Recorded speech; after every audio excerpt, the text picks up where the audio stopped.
don't know if you're aware of this, but working in the entertainment field can be, well... rough. Wonderful, but really hard. ridiculous. I mean, I love it, but everything about it is appealing. Let's call it challenging. It's sometimes a long time between jobs. A long time. And if there's no work, there's no money. And no insurance. Not good. And then you get a job and everything changes. There's nothing better. Until your show closes. Or your TV show gets canceled. Or the dance company folds. Or you get injured. It's a lot. It's a great business, except when it's not. The good news is the Actors Fund. Oh my God, I love the Actors Fund. Now, the first thing you have to know is that it's not just for actors. Say it with me. It's not just for actors. It's not just for actors. If you work in film, television, or any of the performing arts, the Actors Fund is here for everyone in entertainment. Everyone. All of this is the Actors Fund. They understand how bananas this business is. Their programs are designed with entertainment professionals in mind. They get it. They are our safe place. Our safety net. And they are completely essential to our community. And not just for actors. The Actors Fund. For everyone. Everyone. Everyone. Everyone in entertainment.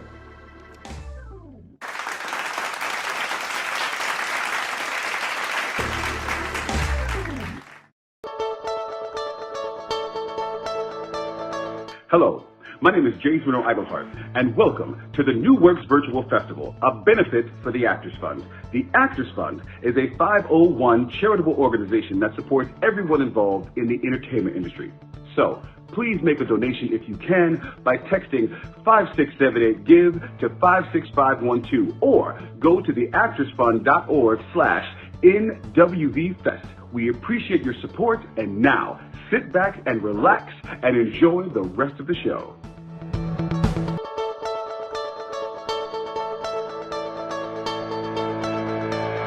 Hi, I'm Donald Olson, and my play Oscar and Walt is being presented as part of the New Works Virtual Festival to benefit the Actors Fund.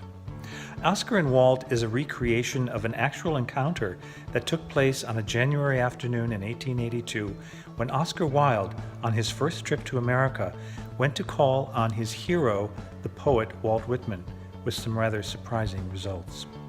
If you love the theater, as we all do, I hope that you'll consider making a generous donation to the Actors Fund, an organization that provides emergency relief to theater professionals. You can find out more about them and their work at actorsfund.org and about me and my work at donaldstevenolson.com. Thank you, and I hope that you'll enjoy this reading of Oscar and Walt.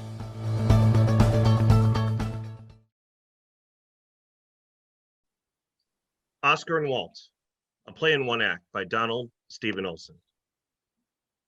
We're in Walt Whitman's room in his brother George's modest row house in Camden, New Jersey. The room has a look of controlled chaos. Books, newspapers, letters, circulars, documents, and magazines are piled high around a table and a large chair with a chamber pot beside it. A stack of newspapers sits atop a second straight-back chair. Framed photographs crowd the top of the table and a dresser. A soft, wide-brimmed hat, a pair of trousers, and a rumpled jacket hang on pegs, a pair of boots beneath them. Walt off stage is singing Yankee Doodle Dandy as he washes up. Enter Louisa, Walt's sister-in-law, carrying a plain open-neck muslin shirt with embroidered cuffs. Yankee Doodle went to town riding on a pony, stuck a feather in his hat and called it macaroni. Man, Yankee Doodle, keep it up, Yankee Doodle dandy. Mine, and with the girls be handy. Woo! Well, are you all washed up? Washed up? Leaves of Grass, Louisa. 6th edition, Louisa. Just published, Louisa. 20 new poems, Louisa. No, Louisa, I am not washed up. All I meant was, are you finished washing up? Because you invited Mr. What's-his-name to visit it too, and you haven't even dressed yet. If I'm not ready, he can wait. I'm surprised you're even receiving him at all. You turned down his first 2 requests. Those requests did not come from him personally. They were from publishers inviting me to parties where he would be the guest of honor. I know all your little vanities, Walter Whitman. You didn't go to those parties because Mr. What's-his-name was the guest of honor and not you. Don't be ridiculous, Louisa. And what made you change your mind and invite him here today? I read some interviews he gave. The reporters asked him what writers he would most like to meet in America. Mark Twain, Harriet Beecher Stowe, Longfellow. And who do you think he said, Louisa? Longfellow? No, me. He said, I do so hope to meet Walt Whitman. I think that Walt Whitman has given the world more than anyone else. More what? Look here. He says, there is something so Greek and sane about Walt Whitman's poetry. It is so universal, so comprehensive. It has all the pantheism. What's that? He's saying that my poetry encompasses all the gods and life forces in the universe. So that's why you invited him here today? Because he thinks you're a life force? How could I refuse the request of such an astute and enthusiastic young man? You like to be flattered. That's all it is. Don't be ridiculous, Louisa. It's the same with everyone who comes to call. You're like a big old dog that wants to be scratched behind the ears. I have no need of flattery, Louisa, or scratching. But I do enjoy a stimulating conversation now and then. Oh, he'll expect some refreshments, I suppose. And a fire. The English ones always expect a fire. I don't expect you to provide any warmth, Louisa. I know how uncomfortable you are making my guests comfortable. I washed your fancy dress shirt with the lace around the cuffs. Thank you, Louisa. That was very thoughtful. Well, you don't want him to think you're an American savage who can't dress for a famous visitor from England, do you? Well, of course not. And I've read quite a bit about his style of dress, too. The aesthetic style, he calls it. What does that mean? Look, he sent me a photograph. Is he a circus performer? Yeah, in a manner of speaking. He's a poet, Louisa. He juggles words.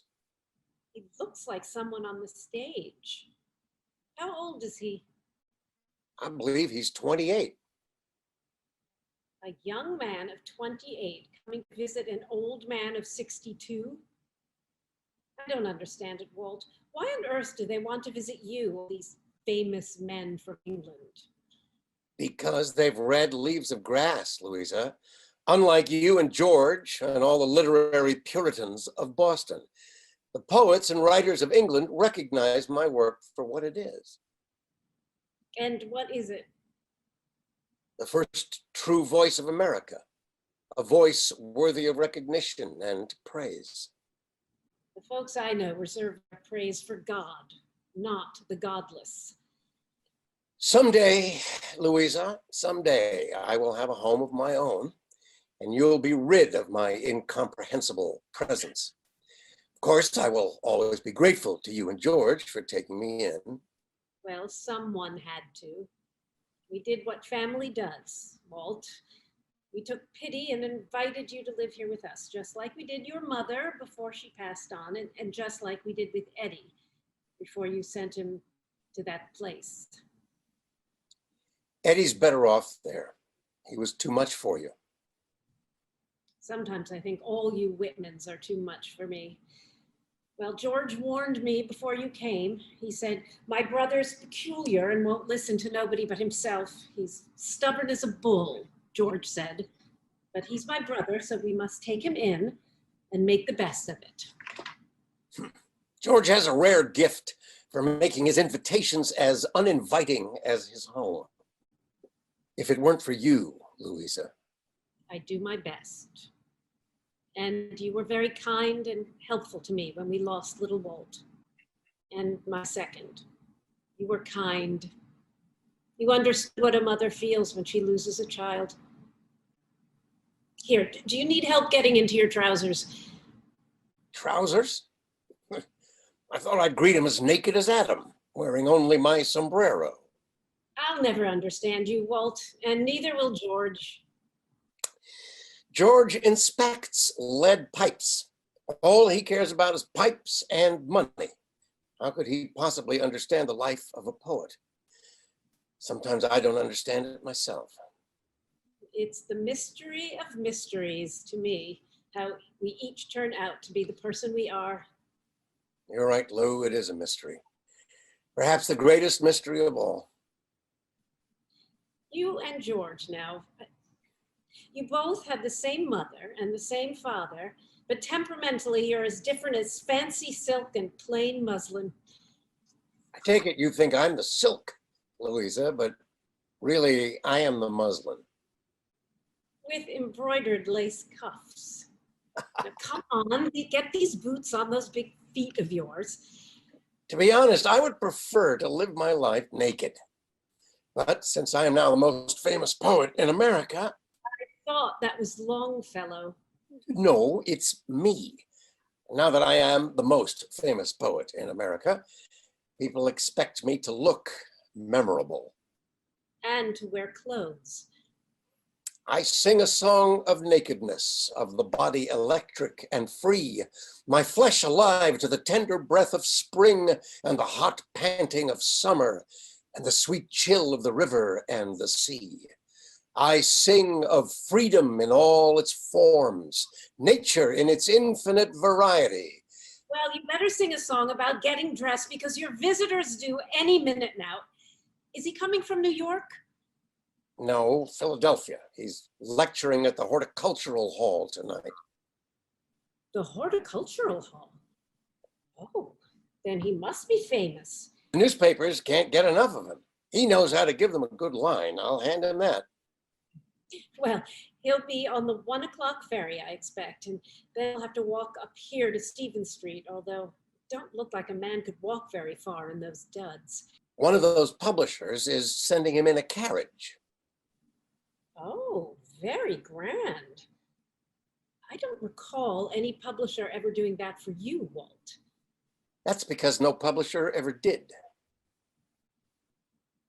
Is he a nobleman? Am I supposed to curtsy and call him sir or lord or something? Mr. Wilde, he is Mr. Oscar Wilde, plain and simple. No need to affect airs, even if he does. Do you think Mr. Wilde will take coffee? Because I don't have any tea.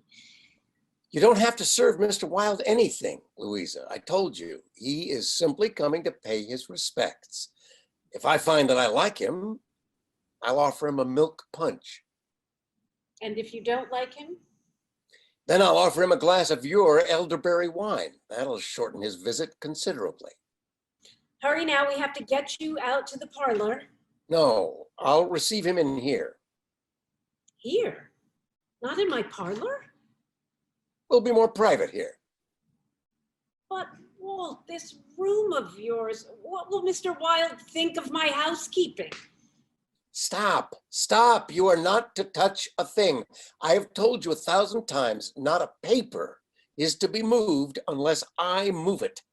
But Walt, it's such a mess. It may look like a scramble to you, but I know exactly where everything is. This den is my memory book, the album of my life.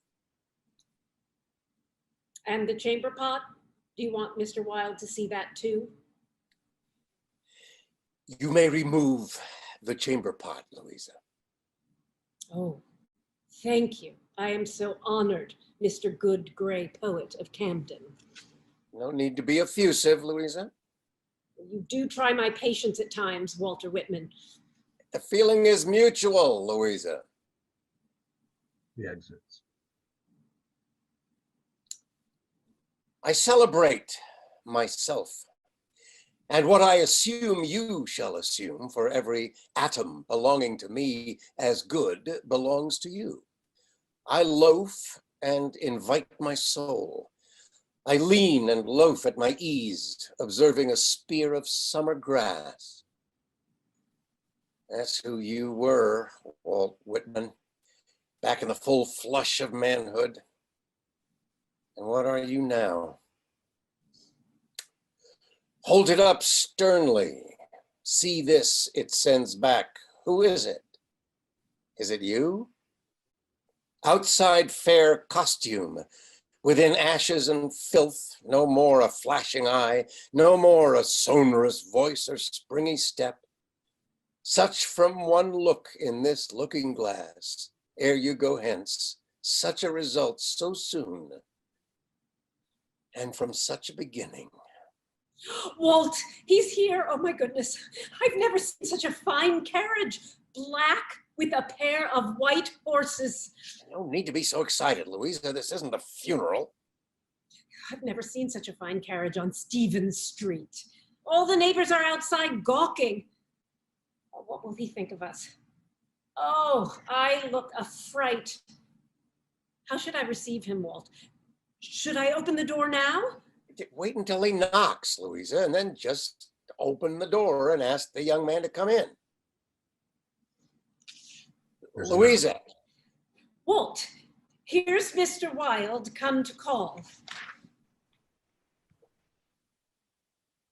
Mr. Walt Whitman, I come as a poet to call upon a poet. Go ahead. But don't you want to shuck off your coat and hat first?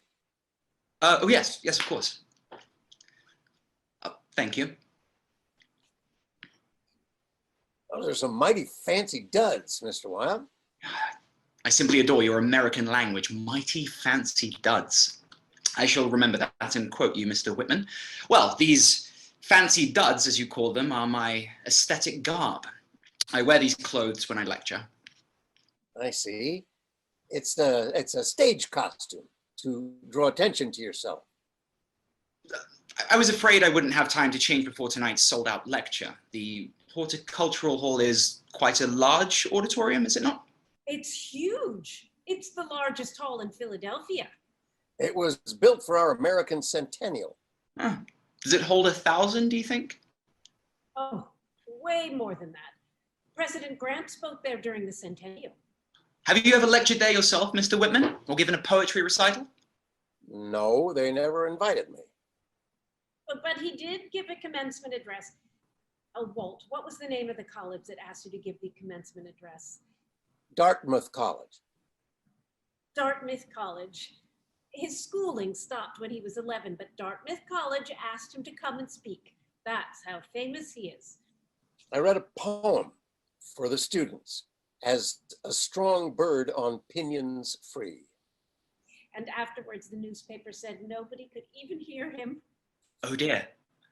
Well, acoustics and voice projection are of primary importance when one is a public speaker addressing a large audience in a large hall. My friend Sarah Bernhardt taught me that. You must project to the rafters and beyond, she said.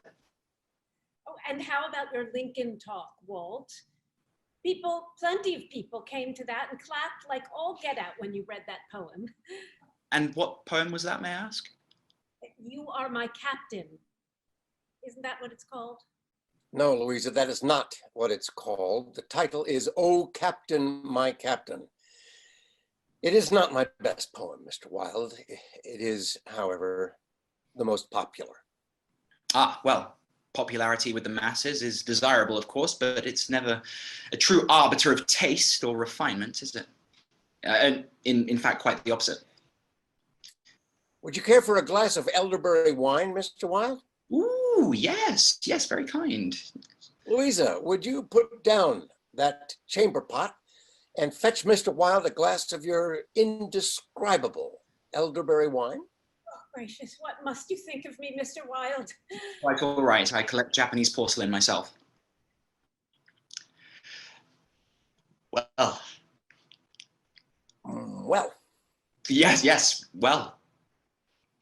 Well, you seem to be quite popular, young Mr. Wilde, drawing the crowds and all the reporters wherever you go. There's a story about you in every one of these newspapers. On the front page, I hope. One does so hate to have one's name buried in the back. I know what it takes to get on the front page, Mr. Wilde. It's not easy. Oh, I'm sure you've been on the front page many times yourself, Mr. Whitman. You're in all of those? Every single one of them on the front page. I couldn't possibly keep track of all the stories written about me. I use a clipping service for that purpose.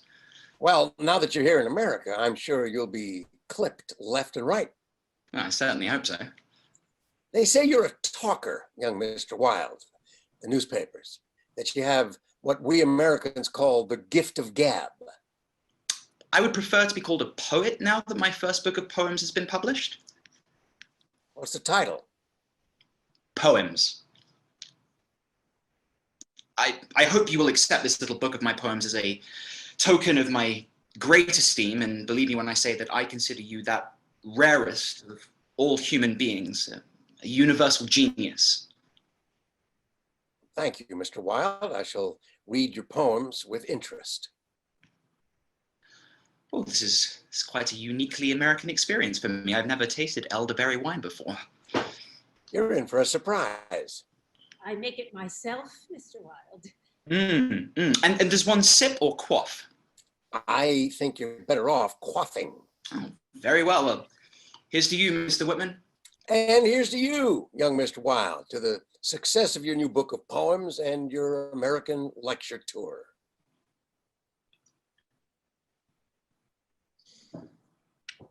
Good, isn't it? Indescribable. Oh, I'm so glad you liked it, Mr. Wilde. Would you care for another glass? No, thank you. It's an excellent tonic. You'll feel its effects in your bowels in about 2 hours. Louisa, don't you have something you have to do outside of this room? No, Walt, it's all done. The house is as neat as a pin. Well, every room but yours. Have you ever seen so many books and newspapers in your life, Mr. Wilde? I can't move them. I can't dust them. He won't let me touch them. I was saying, Mr. Wilde, or I was going to say, that you know the value of a good quote. What was that comment you made about the customs official? Oh, that. Yeah, that was rather good, actually. Well, when I disembarked in New York, there was a customs official waiting for me. He said, "Mr. Wilde, do you have anything to declare?" And I said, "I have nothing to declare but my genius." Yeah, you remember. I was plastered across every newspaper on the Eastern Seaboard. Poets aren't usually as witty as you seem to be, young Mr. Wilde. No, I should be less witty and more Whitman-esque. Is that what you're suggesting? Oh, I'm not suggesting anything. The Americans seem to be eating up everything you say. Yes, it is rather amazing to be in America on this lecture tour. In New York, they simply mobbed my carriage trying to get a look at me.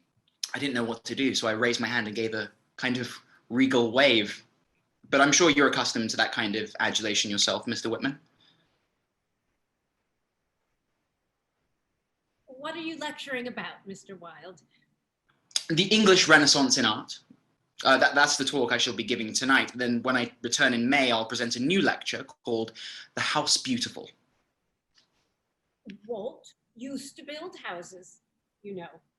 He worked as a carpenter in Brooklyn. Indeed. And I did not know that. I knew him only as a master carpenter of words.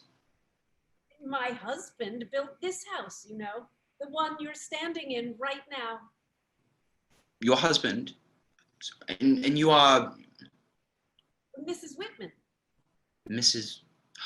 Oh, good gracious. I am so sorry. I thought Louisa is my sister-in-law. Mrs. George Whitman.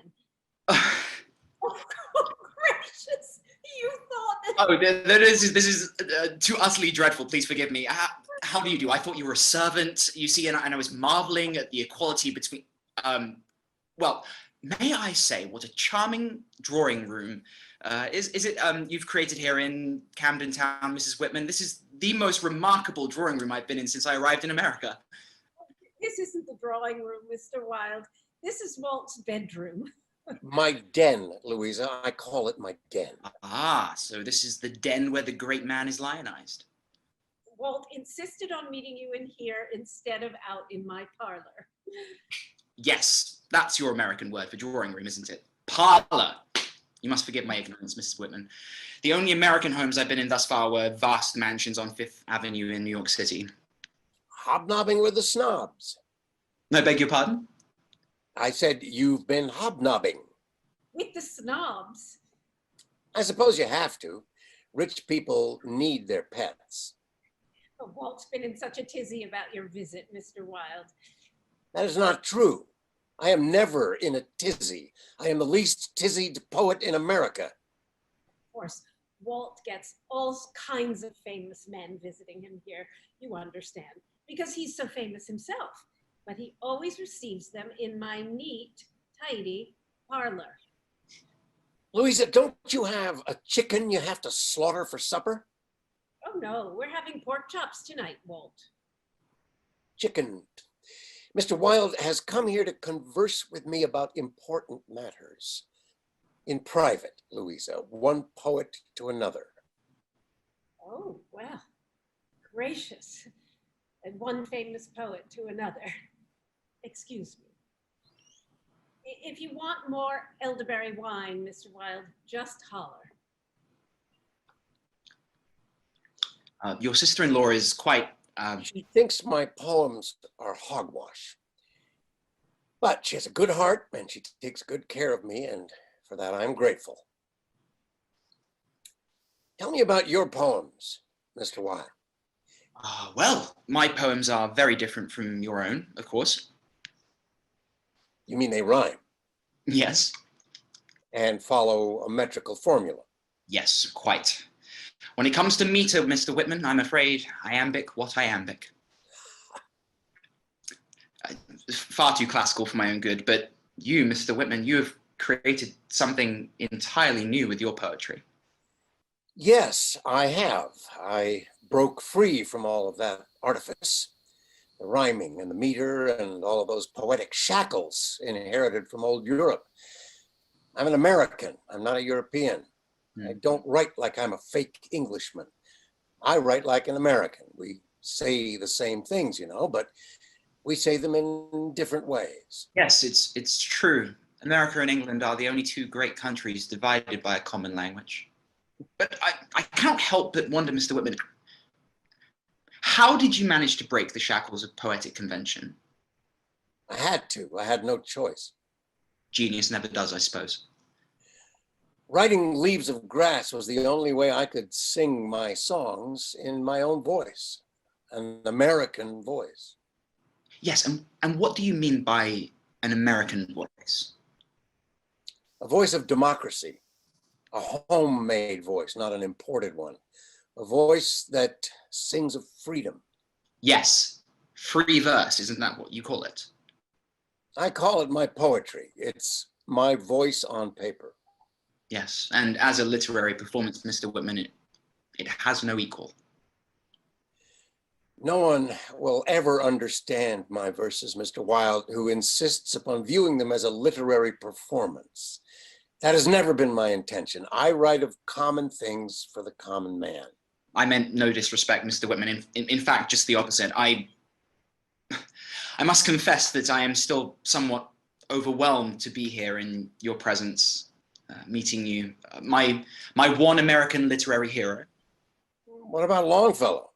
He published The Song of Hiawatha the same year I published Leaves of Grass.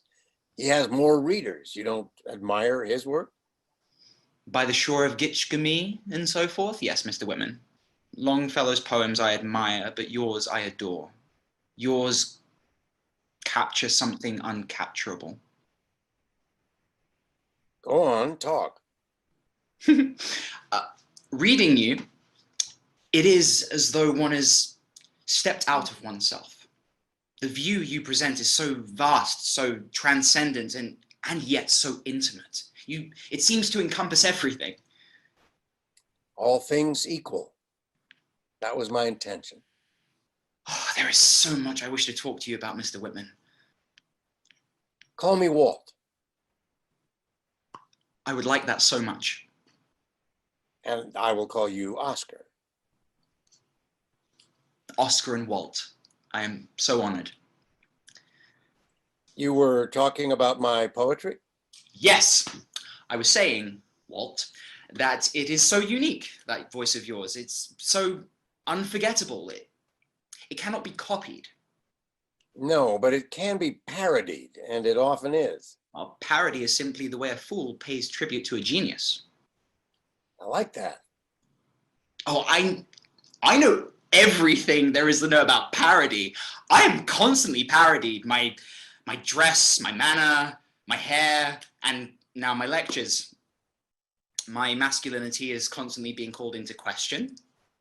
It can be terribly hurtful, I don't mind telling you. But on the other hand, it does increase one's celebrity, and celebrity is, as you know, of course, can serve as useful advertisement.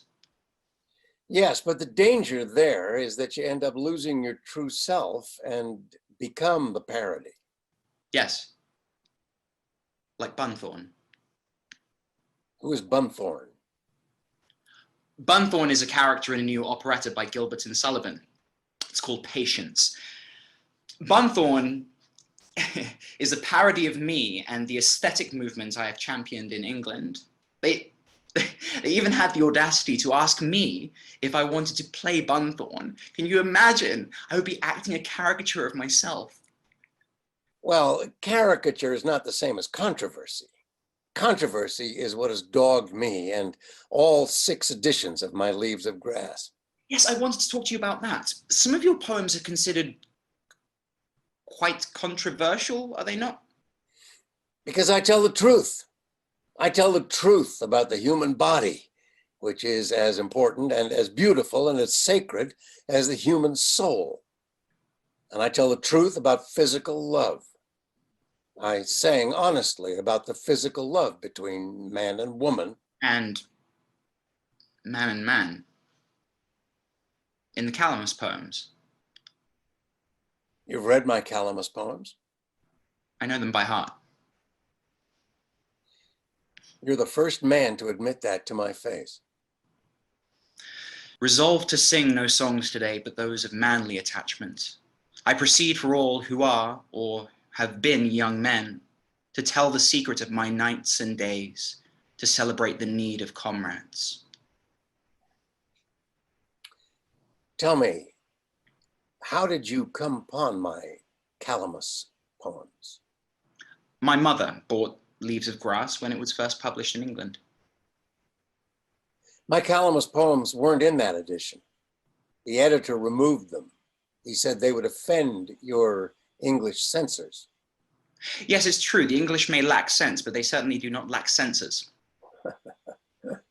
So tell me, where did you really come across my Calamus poems? They have not been published in any English edition. At Oxford, one of the boys stole an American edition from his father's library and shared it with me. We'd go for walks and take turns reading your poems aloud. I'm glad to hear that, because my poems are meant to be read in the open air. That's where they were formed, and that's where they should be sung and declaimed. Like a voice of nature. You say your mother bought the first English edition of Leaves of Grass? Yes, she adored your poems, read them aloud to my brother and me when we were boys. My mother is a poetess, you know. What's your mother's name? Well, she's Lady Wilde, of course, but as a writer, she's known as Speranza, quite well known in her day. And what were her poems about? Freedom, Irish independence. She is a fierce Irish patriot, a nationalist, as I am. You know what an American calls an Irishman, don't you? Something awful, I suppose. A Mick. Well, I'm not a Mick, but I am definitely an Oscar. Oscar Fingal O'Flaherty Wills Wilde. Irish blood stuffed into an English education and English society. Tell me, what did you think of my Calamus poems when you read them with your friend at Oxford? Do you really want to know? I wouldn't have asked if I didn't. All right. They excited me. And they frightened me. Why? Their honesty. Honesty should never be frightening. It should be liberating, especially when you're young. Yes, of course, I understand that. All great art is liberating, but when one confronts something that speaks of the unspeakable. Things are unspeakable only because they've never been spoken. Once they've been spoken, they're no longer unspeakable. Yes, but the courage it must have taken to write those poems and publish them, and of course, what? One cannot help but wonder how one could write about that kind of love, or why one would write about that kind of love unless one had experience of that kind of love oneself. A man can love a man just as deeply and truly and tenderly as he can love a woman, and be no less of a man for it. Do you honestly believe that? I know it. So you have experienced something with another man that is deeper and more intimate than mere friendship? I've had a long life. I've experienced many things. Haven't you? Or does most of your experience come from books? Yes, it's true. Literature has been my life. My father was a writer. My mother is a writer. My brother is well, he's a journalist. And I'm a poet and a scholar. I won the Newdigate Award twice for my poems. I've never won an award for any of my poems. I find that shocking. So do I. Your countrymen should be on their knees worshipping your genius. I couldn't agree more, but awards here are only awarded to those lucky enough to attend the important colleges. Yes, it's the same in England. What did you study there at old Oxford University? I took a first in classics. Ah, so obviously you've read Homer. Oh, yes. In Greek, of course. I love Homer. I love the Odyssey. I love the old epic tales. And Homer, well, I must confess, Homer was an influence on me. One might say then that your Calamus poems are, in a sense, homoerotic. My Calamus poems are honest depictions of the love between comrades. Oh, perhaps one day I shall write poems as honest as you. Always be honest, Oscar, but be aware of the price of honesty. It's the only virtue that comes with a price tag. Do you know what my honesty has cost me? Tell me. When I published Leaves of Grass in 1855, at my own expense, I sent copies to every newspaper, every journal, every important literary person in America and England. I did what I suppose you are doing now. I introduced myself, my voice, to the English-speaking world. I thought everyone would love my poetry because I wrote it as an American for all Americans. I truly did. And did you receive a favorable reception? You must have, because your name has become so well known.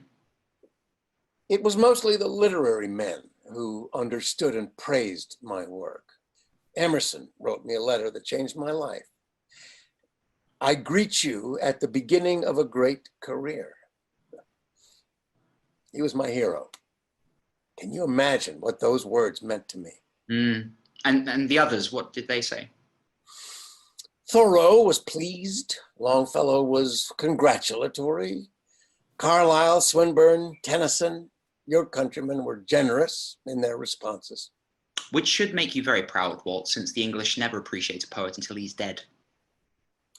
And as for the rest, the reviewers whose reviews sell books, they said my poetry was filth.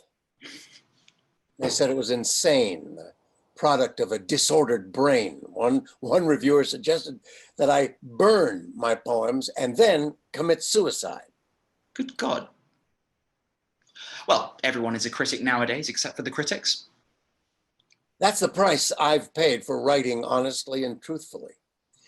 And those charges have followed me and followed Leaves of Grass for 27 years and 6 editions. I did want to ask you, there is a new edition, is there not? There's always a new edition. Leaves of Grass is my unending life's work. I add to it and I subtract from it and I move poems around and put them into different groupings and change the punctuation and sometimes the titles. When one edition is finished, I start on a new one. And a new edition has just been published, has it not? It has. I thought so, and I went into Wanamaker's in Philadelphia to buy a copy. I was going to ask you to inscribe it for me, but Wanamaker's did not have it. They told me they refused to stock it. I asked why. I said, America's greatest poet lives just across the river from here. He should be celebrated. You should have his books on prominent display. And you know what they said? They said they did not sell obscene literature.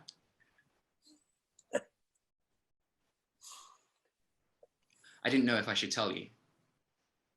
I knew, but it still comes as a bewildering surprise to me that merchants now act as literary censors. Who published the new edition? James Osgood and Company, best publisher in Boston. It should have a wide distribution then, despite Wanamaker's.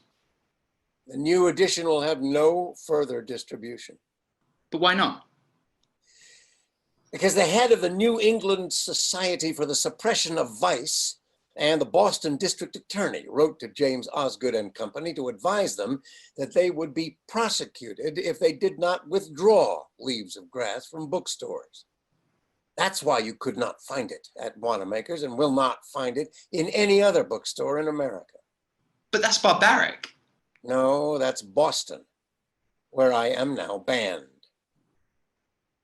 For once in my life, Walt, I don't know what to say. I am literally speechless. I don't accept their moral objections, of course. I have never been ashamed of who I am and what I've written. I wear their charges of obscenity like a badge of honor. But to be so publicly vilified, humiliated for celebrating beauty and love. I will publish Leaves of Grass again by myself if I have to. I've done it before. I'm not washed up.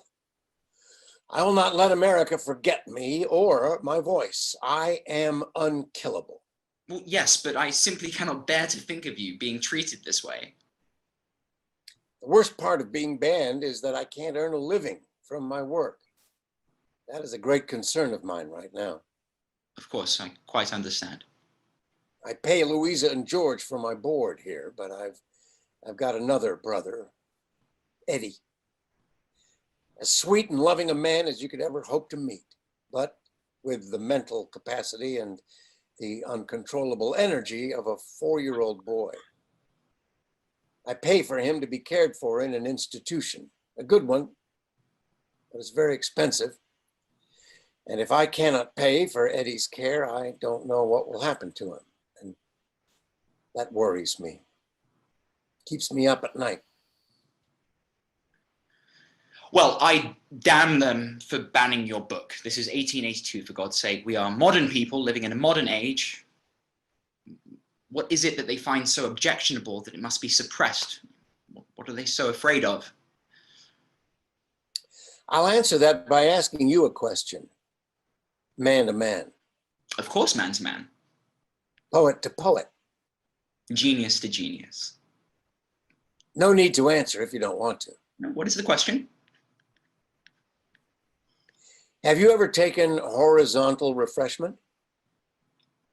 I beg your pardon?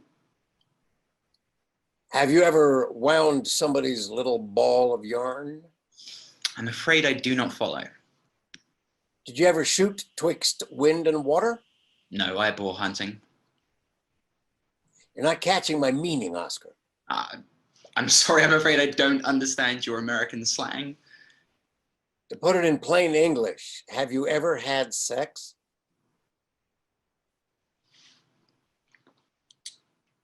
Would you like to sit down, Oscar?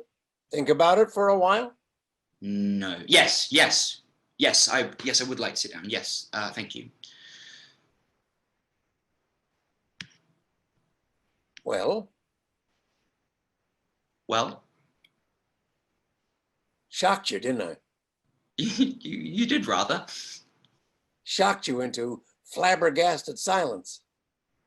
Because you don't know how to approach the topic of sex. You're afraid of it. You have no words for it. You said it yourself. It's unspeakable. Or maybe you don't even know what sex is. Of course I know. You're speaking of coitus.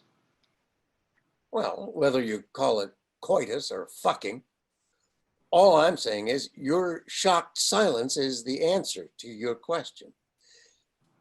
People object to my work because people are terrified of sex.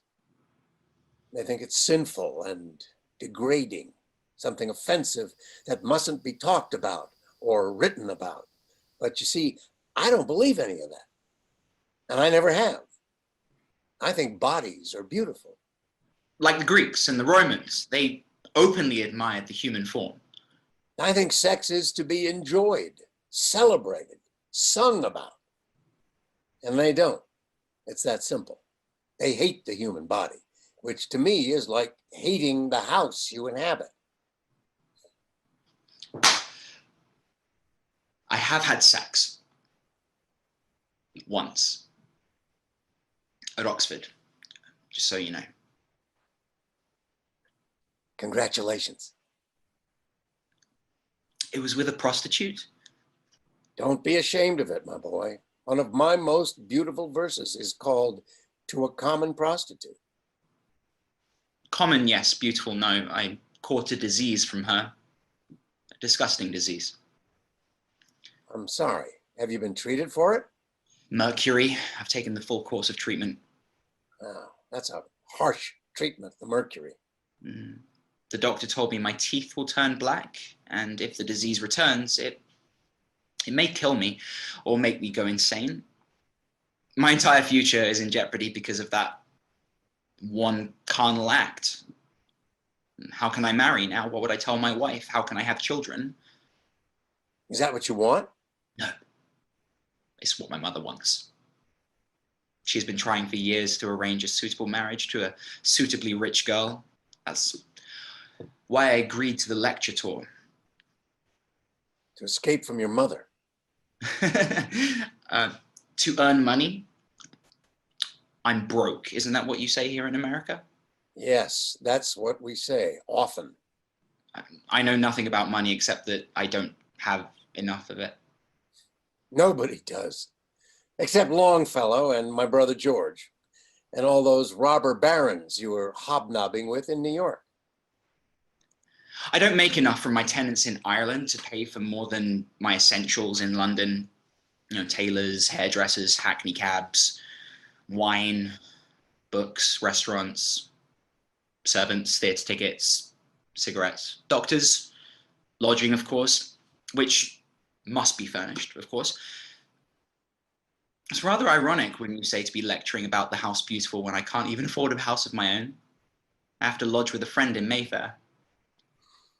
That is my one dream now, too, to own a little house of my own.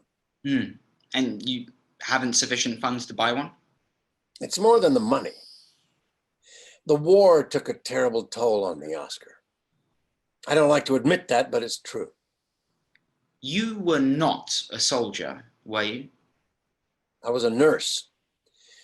And I felt like every wounded soldier was my son or my brother. I still dream of them, see their faces in the dimness of those stinking hospital wards, see their pain and suffering, the agony on their young faces, their bravery and their fear. I did not close my eyes or my heart. I saw everything and felt everything. I held those boys down as their arms and legs were sawn off. I carted away their severed limbs in a pail and sewed their bloody stumps together with needle and thread. I dressed the wounds, read to them, listened to their prayers and their fevered cries. I tried to comfort them. I wrote their letters. Their final goodbyes were in my handwriting. I kissed them and closed their eyes when they died. Most of them were younger than you, Oscar, boys from farms and little towns across America. Boys without much education, but with strong bodies that were broken and maimed, from the battles they were told to fight. I loved them all. Northerners and Southerners, Yankees and Rebs, white and black. I gave them everything I had to give. It was a profound experience, the war. The killing and the wounding and the blood and the pain and the dying. It exhausted everything in me, broke my heart, and pierced my spirit, drained all my vital juices. Until one day. Yes, one day. I did my nursing at night and on weekends, received no pay. By day, I worked at the Department of the Interior.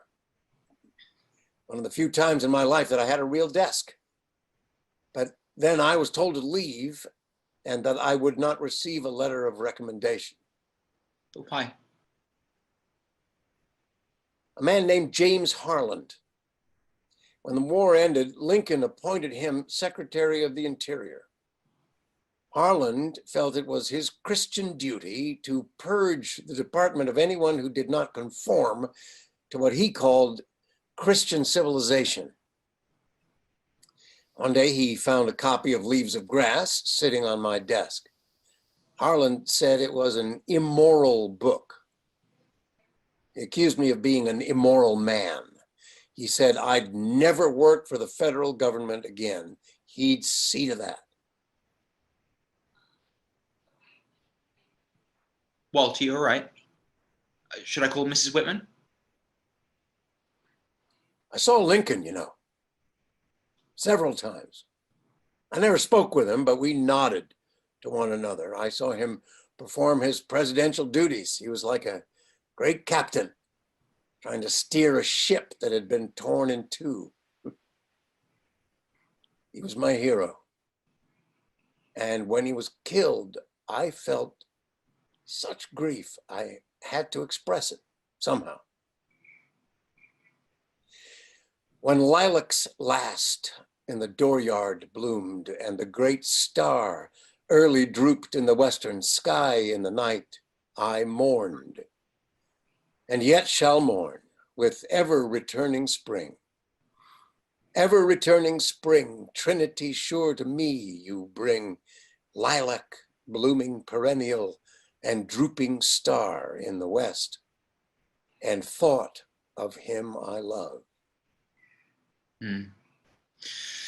I don't think I could ever feel that way about Queen Victoria. And then it happened.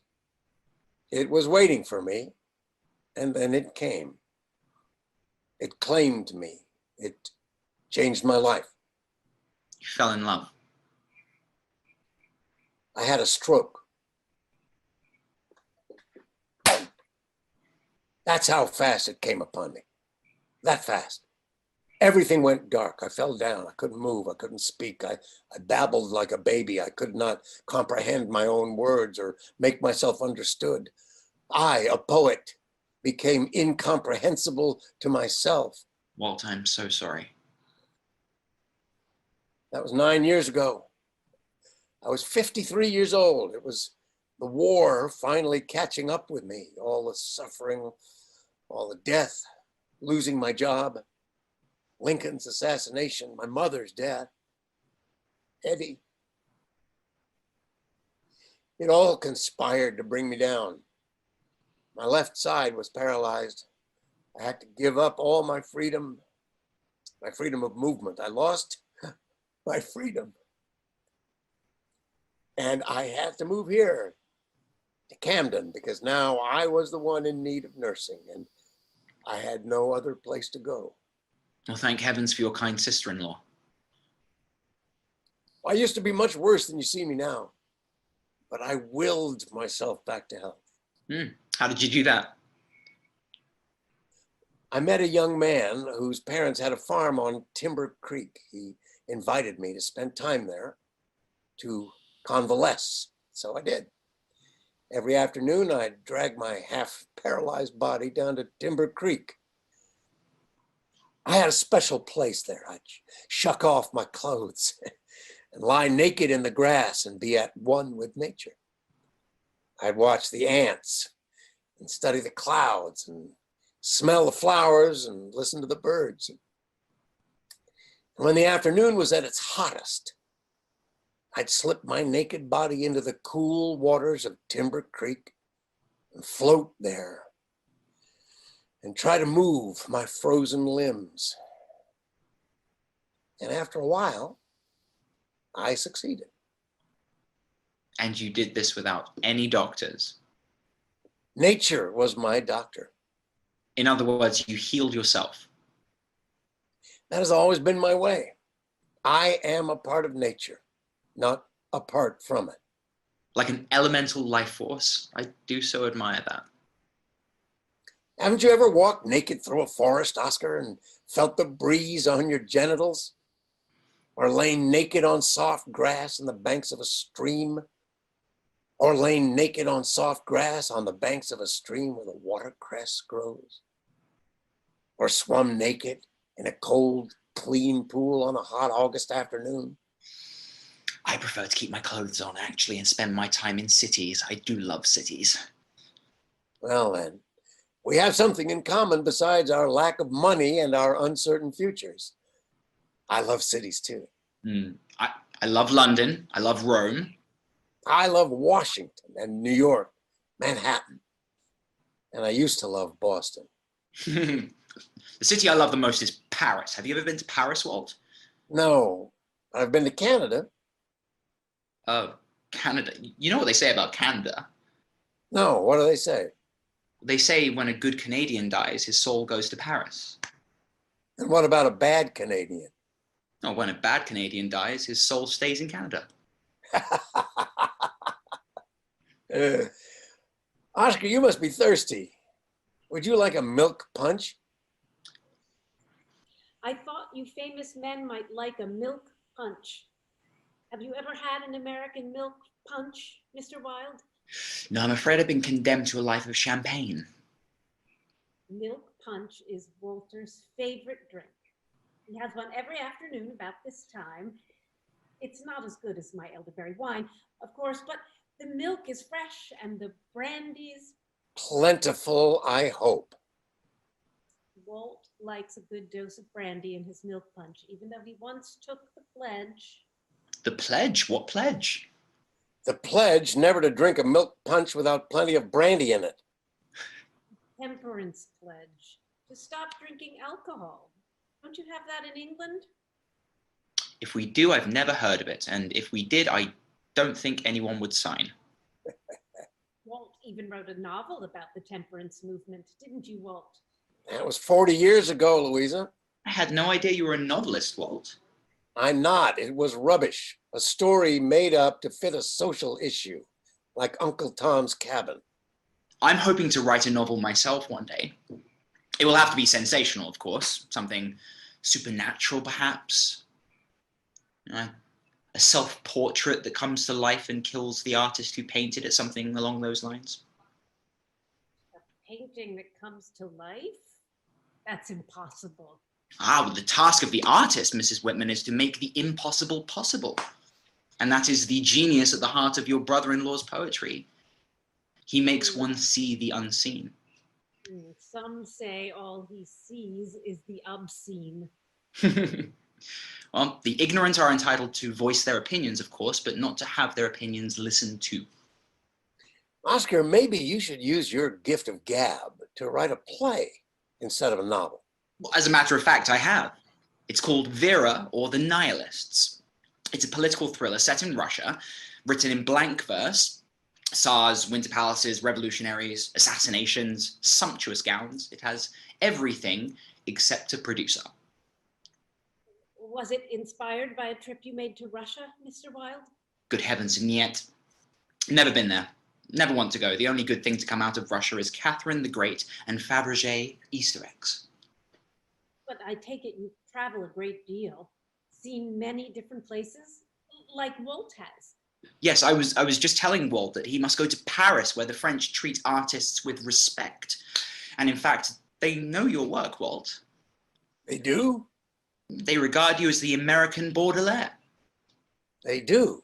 Yes, they do. Oh, you'd love Paris, Walt, and Paris would love you. It's the most beautiful and artistically advanced city in Europe. One can live there as a true bohemian without being judged. I can introduce you to all my artist friends there. I'm sure you'd enjoy meeting Rimbaud and Sarah Bernhardt, of course. Oh, she was just here last year, remember, Walt? Sarah Bernhardt, that French actress. She was on tour in some play. La Dame aux Camélias, no doubt, playing the beautiful consumptive courtesan. Everyone was talking about her death scene. Yes. Sarah has made a lucrative career out of dying, and I don't mean her hair. Is it true she sleeps in a coffin? Only when photographers are present. I wanted so much to see her, but George hates plays. And our pastor said she was immoral. Sarah? Immoral. I'm sure she'd find that rather amusing. Do you know many other famous women, Mr. Wilde? Oh, yes. Thank you for the milk punch, Louisa. Walt, Mr. Wilde was just going to tell me about some of the famous women he knows. Women who don't spend their lives being servants to famous men. Libiamo, diddly-dum, la la la la la la diddly-dum-dee-dum. You all right? Libiamo, libiamo, libiamo, la la la la la la. No need for concern, Louisa. I was merely celebrating a sudden chain of cerebral connections. What's a cerebral connection? All right, see if you can follow this. Oscar mentioned Sarah Bernhardt and the play she was in. Yes, the Lady of the Camellias. The French play, La Dame aux Camélias, was turned into an Italian opera by Giuseppe Verdi. Yes, La Traviata. I saw La Traviata in 1856 at the Academy of Music. I went to the opera all the time when I was a young man in Manhattan. Italian opera. It was a revelation to me. The way the songs unfolded, so gorgeous and unforgettable. Donizetti, Rossini, Bellini, Verdi, their melodies are always in my head. They were an inspiration for Leaves of Grass. How extraordinary. You're saying that the rhythm and meter of your free verse was inspired by Italian opera. And that, Louisa, is why I was humming an aria from La Traviata. Not because I was drunk or insane or having another stroke, but because Oscar mentioned Sarah Bernhardt and La Dame aux Camélias, which became La Traviata, which I saw in 1856 and have never forgotten. My husband hates that kind of singing. He hates anything in a foreign language. Mr. Wilde did not come here to discuss George's dislike of Italian opera, Louisa, or your own. He came to have intercourse with me. In that case, will you stay to supper, Mr. Wilde? He can't. He has to get back to Philadelphia for his sold-out lecture. It's no trouble. I can get an extra pork chop. I'm sure George won't mind. Louisa, please. Mr. Wilde and I have much to discuss before he takes his leave. Well, God forbid I should interrupt the intercourse of two famous men. Please, Louisa. I'll just go wait for George. I'm sure he'll have plenty of fascinating stories about all the famous lead pipes he's met. That's one thing I sorely miss about big cities, Oscar. Being able to talk to interesting people about something other than pork chops and lead pipes. I do so wish I could stay longer. I wish we could sit by a fire and talk for hours. There are so many things I'd like to ask you, Walt. So much I would like to know about your life. I was a newspaper man, you know. No, I did not know. Oh, yes. When I was 19, I started my own newspaper, the Long Islander. And where was that? On Long Island. That's where I'm from. 6th generation, Dutch, English, Yankee, Quaker stock. 6 generations. Your family must be one of the oldest in America. Tell me about this newspaper you started. A Long Islander. It was my first real venture. I wrote the stories, I set the type, and every Wednesday I personally delivered the papers to my subscribers, driving my cart around Suffolk County. It didn't last, the newspaper. I had to sell it. But I was so free then, and so happy with my freedom. I was so happy with myself and my country, and so proud to be an American. It's all there in your Leaves of Grass, a kind of energetic American optimism. Oh, it was glorious to be young and strong in a young, strong country, to be healthy, manly, handsome. I was very handsome, you know. People took to me, women and men. I had so much energy, I felt like the cosmos. And now, here with my stick and my chair, reminiscing, doing what old men do when they can no longer do. But you've done so much. Yes, I have done much and been many things. That's what makes it difficult to do so little now. I had to leave school when I was 11 to help support my family, but I never stopped wanting to learn. I had a devouring mind. I was curious about everything and always trying to put what I saw into words. That's how I am. I suffer from the scholar's chronic inability not to learn. I've had to work my entire life. First, I worked as an errand boy. Then I learned how to set type for the newspapers. I've been a carpenter, a teacher, a political orator, a journalist, and a newspaper publisher. When the war came, I went to Washington. I'd be there still if, well, no use crying over spilt milk punch.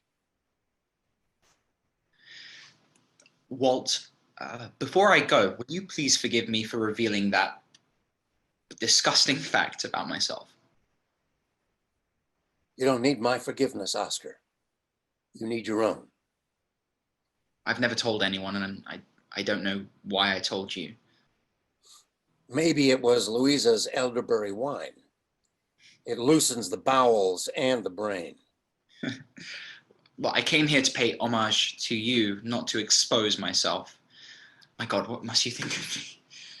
I think it cannot be easy for a young man of such promise to live with that hidden burden. I confess to you, it has been terrible.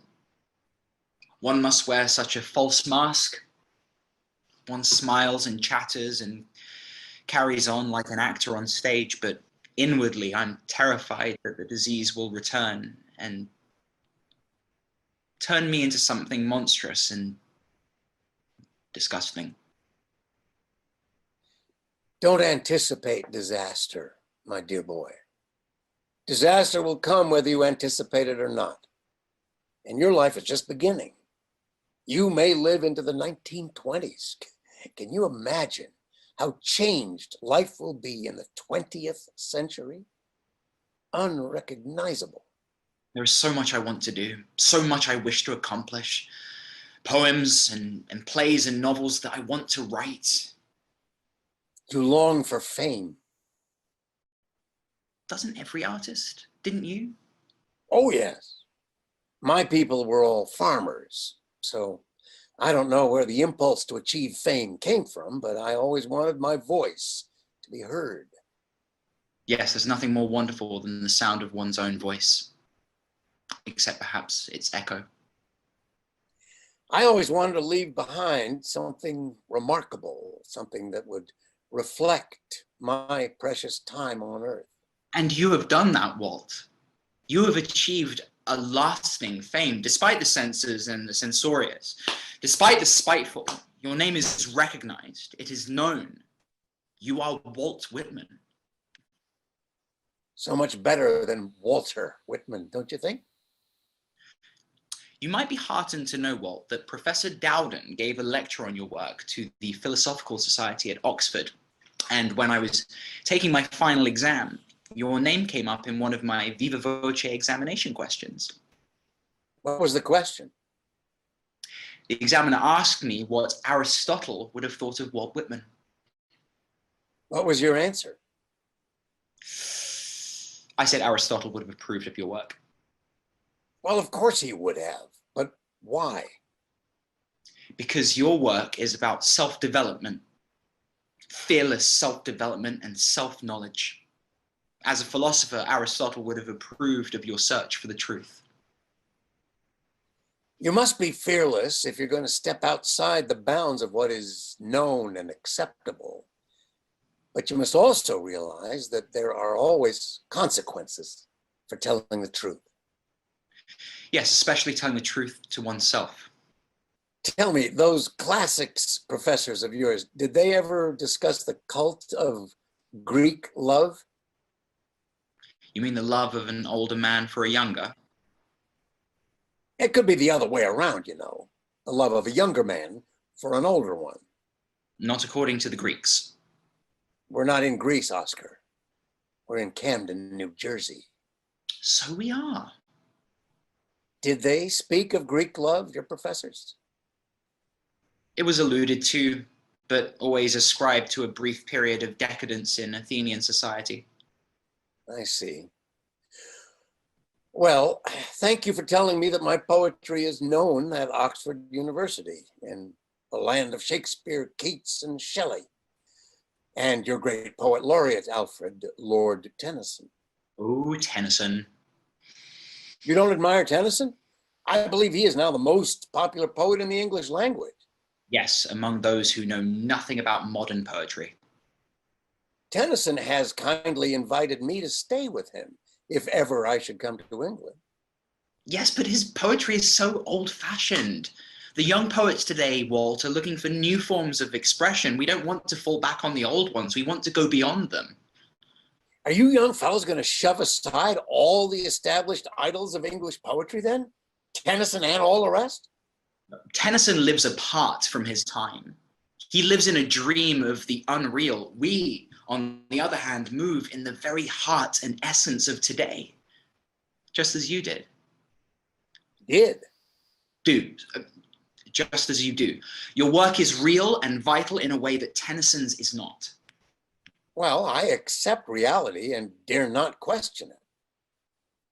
I'm going to remember that, Walt, and quote you, because I think you have no idea how England shackles the hands and spirits of her writers and artists.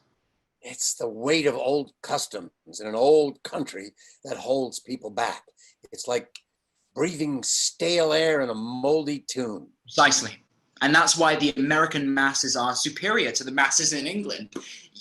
You had your revolution. You broke away from the awful weight of long established customs. You're free to express yourself in a way that we are not.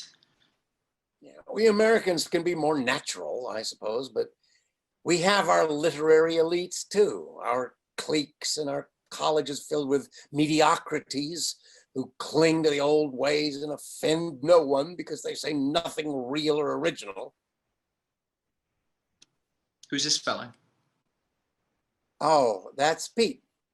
Pete Doyle. Should I know his name? Is he an American poet? He's an American streetcar conductor in Washington, D.C. Really? The two of you look so intimate. We are, or were. I met Pete after the war. He'd been a Confederate soldier. I used to ride on his streetcar line. We always had a good time. Yes, he looks quite merry. Pete likes his whiskey. I do so admire your ability to be friends with the common man. I like to be friends with everyone, Oscar. High and low. I like to hear what people have to say from all walks of life. Yes, very important, very democratic. And who is this dashing young fellow? Oh, that's Harry Stafford, the boy whose parents have the farm on Timber Creek. Is he also a streetcar conductor? No, Harry was working as an errand boy at a newspaper when I first met him. Took a shine to me. Ah, younger for older, I see. I love dear Harry, but he's such a moody and impulsive boy. One minute he's frisky and affectionate, and the next he's writing me angry letters, sending back my friendship ring. Dear me, sounds like quite a tempestuous relationship. Oh, it was. especially after he found out about Ed. Who is Ed? Ed Cattell. He worked for Harry's parents as a farmhand, big strapping boy. He'd sneak down to Timber Creek and we'd take mud baths together. Mud baths? How extraordinary. Like two Adams playing without an Eve. No, without Harry, because Harry was always so jealous of my other friends. How exactly does one take a mud bath? Why, it's easy as pie. You just shuck off your duds and smear mud all over your body. Then you lie in the hot sun and let the mud bake dry. And then you slip into the water and wash the mud off. And your skin feels as soft as a baby's bottom. How delightfully primitive. Didn't you ever take mud baths with your friends at Oxford? There must be plenty of mud around there. Yes, but we tend to smear it on others rather than ourselves. Now, why does this person look so familiar? Probably because it's me. Oh, Walt, of course it is. I didn't recognize you without your... That's the lithograph portrait I put into my first edition of Leaves of Grass. I was 35 years old. How handsome you look. So jaunty and carefree.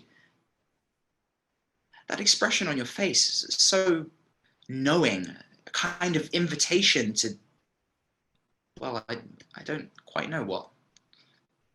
I didn't reveal my name in the first edition, but I put in that likeness. You might say that was my signature. Why didn't you put your name on the book? Testing the waters.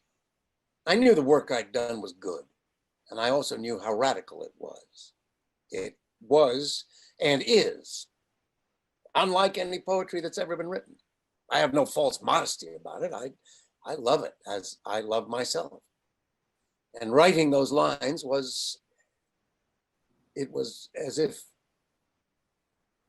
As if you were talking to God.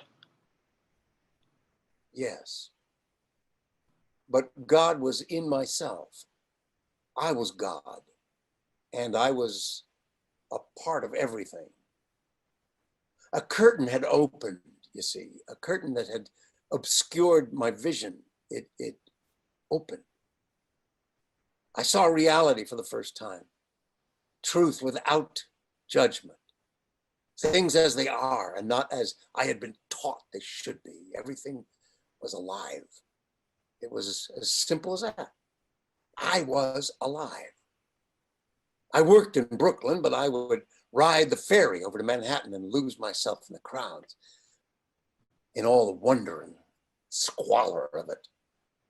I walked and walked, and I looked and looked, and I talked and talked. Everything was so new, yet part of some ancient rhythm. And it all seemed so unbearably beautiful because it would not last. It would not last. I would not last. But my consciousness would last if I could capture it and put into words what I saw and felt as a young man in a young country. Writing Leaves of Grass was the most profound experience of my life. It was what I might call a mystical experience, union of brain, body, and spirit. Yes, I can understand that. And the brilliant flow of your lines, Walt, the extraordinary beauty and simplicity of them. How did you come upon this idea of free verse? Your lines do not rhyme, but they are broken up like lines of poetry, and they read like lines of poetry. How did you decide where to break them up on the page? What is your theory of composition? Well, you know, as I told you, at one time of my life, I set lines of type for newspapers. Now, when the typesetter comes to the end of a line, he stops short and goes ahead on the next line. That's it. I aim at making my verse all neat and pretty on the page. That's all, like the epitaph on a square tombstone. Excuse me, Mr. Wilde, but your carriage driver wants me to tell you you must leave in just a few minutes. So soon? If he's to get you to the 4 o'clock ferry, yes. That's the last run of the day. Very well. He was freezing, your driver. I asked him to come in and sit by the kitchen fire. Why don't you give them a cup of coffee, Lou, before they leave? Oh, no, no. Thank you. Your American coffee does not agree with me. I meant the carriage driver. Oh, yes, of course. I'll leave you famous men to say your goodbyes, and I'll come back to fetch you, Mr. Wilde, when it's time for you to go. You've been very kind, Mrs. Whitman. Thank you. And thank you for taking such good care of Walt. I do my best, Mr. Wilde. Well, Walt, Oscar. I cannot tell you what this interview has meant to me. Try. I was so nervous when I sent you my photograph, hoping that you would agree to see me and afraid that you would not. Yes, I've got that photograph right here. What do you think of it? I had 20 poses taken in New York for publicity purposes. I'll have it framed. Add it to my collection. Well, I hope when you look at it, Walt, you will remember me. Remember this delicious afternoon in January 1882 when I came to call on my American hero, the immortal author of Leaves of Grass? Immortal and immoral. Yes. I will remember you. Would you be so kind, Walt, as to present me with a likeness of yourself? Of course. From then or now? One of each. I will inscribe and send them to you. I shall cherish them. How many cities will you visit on your lecture tour?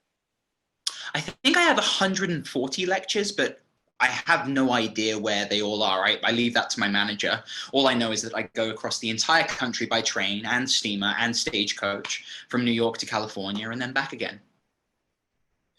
I wish I could make such a journey again. I did once, 5 years ago. I traveled by myself across America.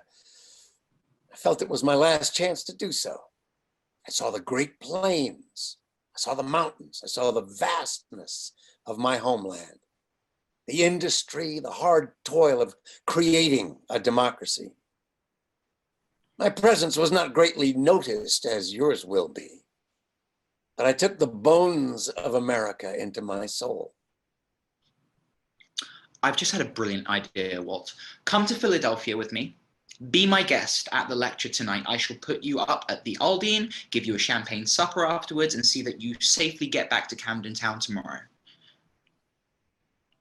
That's very kind of you, Oscar, but I cannot accept. Louisa would be crushed if I didn't stay and eat her pork chop. She would scold me for days. Of course, it was just a sudden fancy I had so we could keep talking. You said you would be returning in May. Yes, may I call on you then? I will expect you. And I will expect to receive your photographs. And I expect you to give me a farewell kiss. The kiss a son gives to his father. I never kissed my father, Walt. He was a very forbidding person. Well, then, the kiss a young soldier gives to his mother before he marches off to war. I've never fought in a war, Walt. I've never been in battle, except with myself. Well, then, the kiss of a fellow poet. The kiss of a comrade and a friend. The kiss. Mr. Wilde? Yes. Your driver says it's time. He's out in the carriage now. Thank you. We both like our hats. Mm-hmm. And fine lines of verse. Cerebral connections.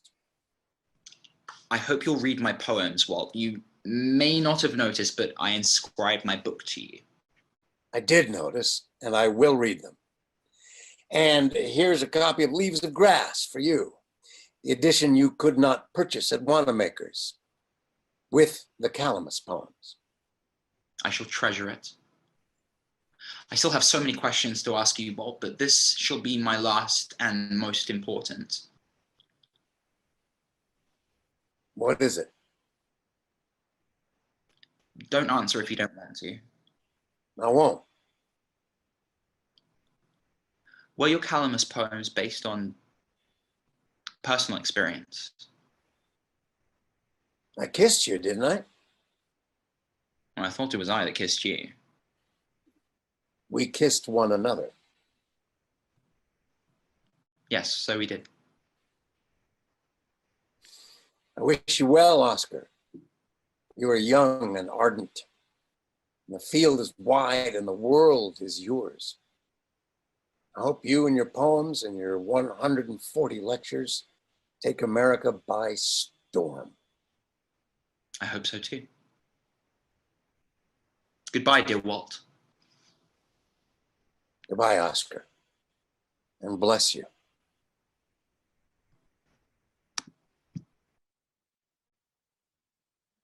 Well, he's gone, your famous guest. He was a nice young man. We had an interesting conversation. I didn't really get a chance to speak with him. He's coming back in May, my birthday month. That will give you something to look forward to. Yes. And the lilacs will be in bloom. Curtain. End of play.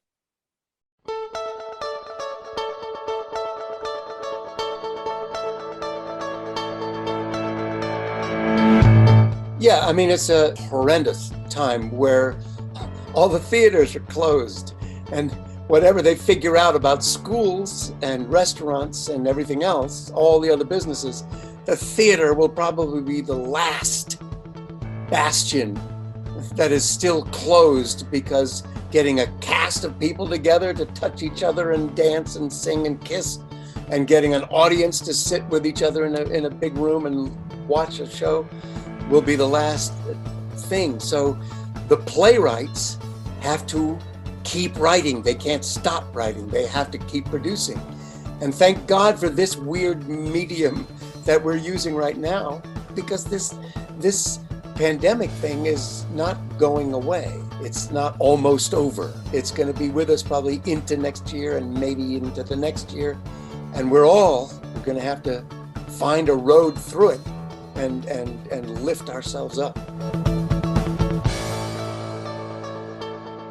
I mean, it's called the Actors Fund, but it's not just for actors. It's for anyone who works in the arts industry, in film, television, backstage, in front of the footlights, behind the footlight, everywhere. This disease has put everyone out of work. And the Actors Fund provides funds to all those arts workers who are in need. And they provide rent, healthcare, funding, and all these things. And it's essential. It's keeping people going through this nightmare.